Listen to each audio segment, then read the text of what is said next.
यीशु मसीह के बारे में हम सुसमाचार सुना सकते हैं। अनुच्छेद 25 हमें ये स्वतंत्रता देती है कि आप भारत देश में रहकर किसी भी धर्म का सुसमाचार सुना सकते हैं। आपके पास क्या राइट है सर, मुझे बताइए। कॉल किया मुझे आया, आप लोग बंद करो एक बार। कॉल किस बात के लिए किया या फिर क्या हो रहा है? क्या धर्म परिवर्तन करवाने के लिए बोलिए। धर्म परिवर्तन करने के लिए आपने कॉल किया। आप किसी का धर्म परिवर्तन हो यहाँ पे दिखाइए उधर। बोलो किसी का धर्म परिवर्तन हुआ तो कोई है यहाँ पे किसी का धर्म परिवर्तन कर दिया हमने? अरे पुलिस प्रशासन कहाँ से आए हो आप? मंगानी चौकी से आए हो? आने हो रही है आने तो भैया समाज का कर वैसे क्यों विभाग में क्यों खड़ा है यहाँ पे? आप प्रभु यीशु मसीह की संगति तरफ में आप पुलिस वाले हो, आप हिंदू धर्म के मामले में नहीं आते भैया। आप राइट के संविधान के अनुसार खड़े करो, खड़े हो यहाँ पे। भारत का संविधान क्या कहता है? बाबा अम्बेडकर जी क्या कहते हैं?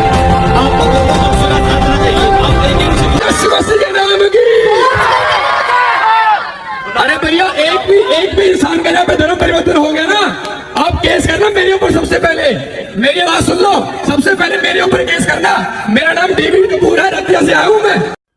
नमस्कार प्रिय बंधुगण गोटे विषय मत आश्चर्य लगुच जे पुलिस धर्म परिवर्तन आरोप लगाऊँ, किंतु गोटे विषय मुझे जानीपारूनी जे या पुलिस रे भर्ती कला किए।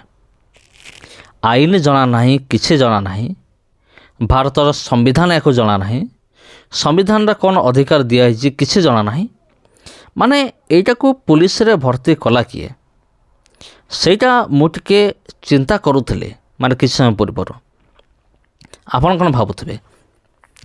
आपण मध्यरु कहीं कहीं कहीपारती निश्चय लांच देकी माने पुलिस हो, एक्चुअली सत कथा हो, लांच देकी पुलिस हेबा लोक। कारण या देखु संविधान स अक्षर भी जना ना, किंतु जने साधारण नागरिक को भी जना जे संविधान जो आर्टिकल 25 अच्छी धारा 25, धारा 25, 26 आउ ए धारा गुड़िक माने धार्मिक अधिकार केमिति प्रदान करिछि नागरिक को, समस्त को समान भाव में धार्मिक अधिकार से प्रदान करिछि।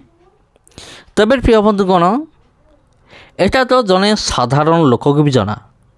आ जदि मु कहबी गोटे छोट पिला भी कहीदे पारिबो जे आर्टिकल 25 रे कौन अधिकार दिया जाइछि। क्यों देखंतु ए पुलिस को देखंतु प्रिय बंधुगण, ए पुलिस को भी जना नहीं जे संविधान कौन अधिकार देइछि, धार्मिक अधिकार देइछि। आपण जदि पुलिस को प्रश्न करते उल्टा पुलिस मान कहे कौन तू आमको शिखाऊचु मान अधिकार विषय रे, कौन आमठू तू अधिक जानिचु कानून विषय रे?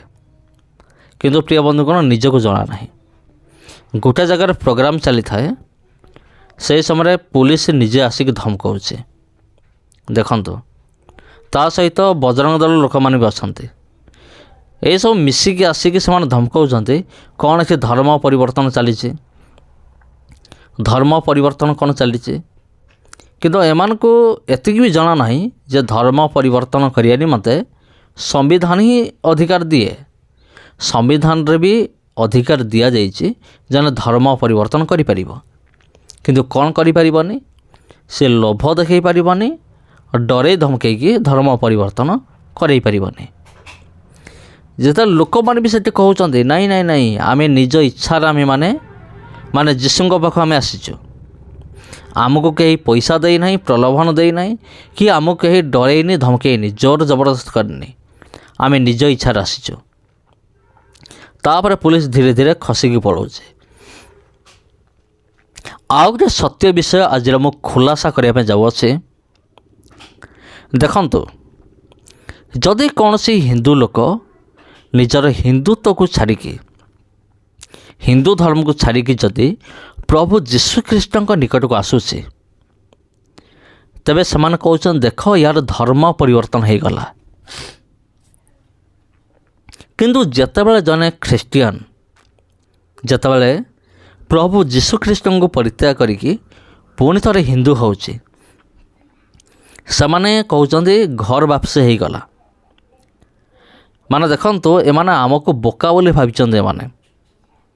ସେଥିପାଇଁ ହିନ୍ଦୁରୁ ଖ୍ରୀଷ୍ଟିଆନ ହେଲେ ଧର୍ମ ପରିବର୍ତ୍ତନ। ଯଦି ଜଣେ ଖ୍ରୀଷ୍ଟିଆନରୁ ହିନ୍ଦୁ ହେଉଛି ତାର ପରେ ଘର ବାପସି ହେଉଛି। କିନ୍ତୁ ପ୍ରିୟ ବନ୍ଧୁ କ'ଣ, ମୁଁ ୟାକୁ ବି ଧର୍ମ ପରିବର୍ତ୍ତନ ହିଁ ମୁଁ ନାଁ ଦିଏ। ଆମ୍ଭେମାନେ ସିନା କାହାକୁ ଡରଉନୁ, ଧମକଉନୁ, ପ୍ରଲୋଭନ ଦେଉନୁ, କିନ୍ତୁ ଡରେଇ ଧମକେଇକି ଖ୍ରୀଷ୍ଟିଆନମାନଙ୍କୁ ହିନ୍ଦୁ କିଏ କରୁଛି ଆପଣ ଜାଣିଥିବେ। ଡରେଇ ଧମକେଇକି ଖ୍ରୀଷ୍ଟିଆନକୁ ହିନ୍ଦୁ କରୁଛନ୍ତି ଏମିତି ଖ୍ରୀଷ୍ଟିଆନ ବିରୋଧୀମାନେ, RSS ମାନେ, ବଜରଙ୍ଗମାନେ। RSS ବଜରଙ୍ଗ ଦଳର ଲୋକମାନେ ଡରେଇ ଧମକେଇକି ଏମିତି ଏମାନେ କ'ଣ କରୁଛନ୍ତି, ପୁଣି ହିନ୍ଦୁ କରୁଛନ୍ତି। ଆଉ ଏମାନେ କହନ୍ତି ଯେ ବ୍ରେନ୍ ୱାଶ୍ ବି ଏମାନେ କରନ୍ତି। ନୂଆ ନୂଆ ବିଶ୍ୱାସୀମାନଙ୍କର ବ୍ରେନ୍ ୱାଶ୍ କରିକି ଏମାନେ ଚେଷ୍ଟା କରନ୍ତି ସେମାନଙ୍କୁ ପୁଣି ଥରେ ହିନ୍ଦୁ ଧର୍ମକୁ ନେବା ପାଇଁ। ଆଉ ଏମାନେ କହନ୍ତି ଯେ ଆମେ ଧର୍ମ ପରିବର୍ତ୍ତନ କରୁନୁ। ଏମାନେ ନିଜେ ଧର୍ମ ପରିବର୍ତ୍ତନ କରାନ୍ତି, କିନ୍ତୁ ଖ୍ରୀଷ୍ଟିଆନମାନଙ୍କ ଉପରେ ଧର୍ମ ପରିବର୍ତ୍ତନର ଆରୋପ ଲଗାନ୍ତି। ତେବେ ଆପଣ ଚିନ୍ତା କରନ୍ତୁ, ଏମିତି ଲୋକମାନେ ବି ଆଜି ବି ଦୁନିଆରେ ଅଛନ୍ତି। ଏମାନଙ୍କ ସହିତ କ'ଣ କରାଯିବା ଦରକାର। କିନ୍ତୁ ଏମାନଙ୍କର ଭାଗ୍ୟ ଭଲ ଯେ ବର୍ତ୍ତମାନ ବିଜେପି ସରକାର ଶାସନ ଚାଲିଛି। ହଁ ପ୍ରିୟ ବନ୍ଧୁ, କ'ଣ ବିଜେପି ସରକାରଙ୍କ ଶାସନ ଚାଲିଛି ବୋଲି ଏମାନଙ୍କର ଏତେ ଭାଉ। କାରଣ ଏମାନଙ୍କୁ ସପୋର୍ଟ କରୁଥିବା ଦଳ ହେଉଛି ବିଜେପି। ବିଜେପି କାହାକୁ ସପୋର୍ଟ କରୁଛି? RSS ଏବଂ ବଜରଙ୍ଗ ଦଳକୁ ସପୋର୍ଟ କରୁଛି। ସେଥିପାଇଁ ଏମାନେ ନିଜ ଇଚ୍ଛା ଅନୁସାରେ ଯାହା ବି କରୁଛନ୍ତି।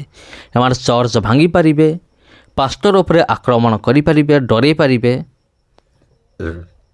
କିନ୍ତୁ ଏମାନଙ୍କ ଉପରେ କୌଣସି କେସ୍ ହେବ ନାହିଁ।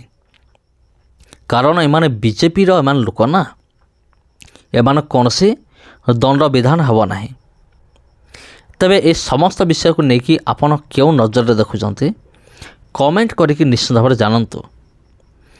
ଏମାନେ ବହୁତ ଚତୁର, ଘର ବାପସି ନ ଦେଇଛନ୍ତି।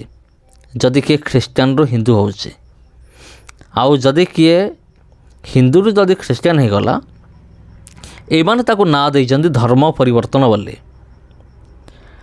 କିନ୍ତୁ ଏମାନଙ୍କୁ ଏତିକି ବି ଜଣା ନାହିଁ ଯେ ଆଜିକାଲି ଆଉ କେହି ମୂର୍ଖ ହେଇକି ନାହାନ୍ତି। ଯେମିତି ମନୁବାଦ ଶାସନ ଚାଲିଥିଲା, ବ୍ରାହ୍ମଣବାଦ ଶାସନ ଚାଲିଥିଲା, ସେହି ସମୟରେ ଯେମିତି ଅଶିକ୍ଷିତ ମୂର୍ଖମାନେ ଥିଲେ, ଯେଉଁମାନେ କି ବ୍ରାହ୍ମଣଙ୍କର କଥାରେ ଉଠବସ ହେଉଥିଲେ। ଏମାନେ ଭାବିଛନ୍ତି ଏବେ ବି ଲୋକମାନେ ସେମିତି ଅଛନ୍ତି, ଆଉ ଏବେ ବି ଅଶିକ୍ଷିତ ଅଛନ୍ତି। ଏମାନେ ଆମ କଥାରେ ଉଠବସ ହେବେ, ଆମେ ଯାହା କହିବୁ ତାହା ହେବ, ଏମାନେ ସେଇଟା ଭାବିକି ରଖିଛନ୍ତି। ତେବେ ଏ ସମସ୍ତ ବିଷୟକୁ ନେଇକି ଆପଣ କ'ଣ କହୁଛନ୍ତି କମେଣ୍ଟ କରିକି ଜଣାନ୍ତୁ। ଯଦି এই ଭିଡ଼ିଓ ଆପଣଙ୍କୁ ଭଲ ଲାଗିଥାଏ ଭିଡ଼ିଓକୁ ସେୟାର କରନ୍ତୁ। ଯଦି ଆପଣ এই ଚ୍ୟାନେଲକୁ ପ୍ରଥମ ଥର ପାଇଁ ଆସିଛନ୍ତି ଚ୍ୟାନେଲକୁ ସବସ୍କ୍ରାଇବ୍ କରନ୍ତୁ। ଧନ୍ୟବାଦ।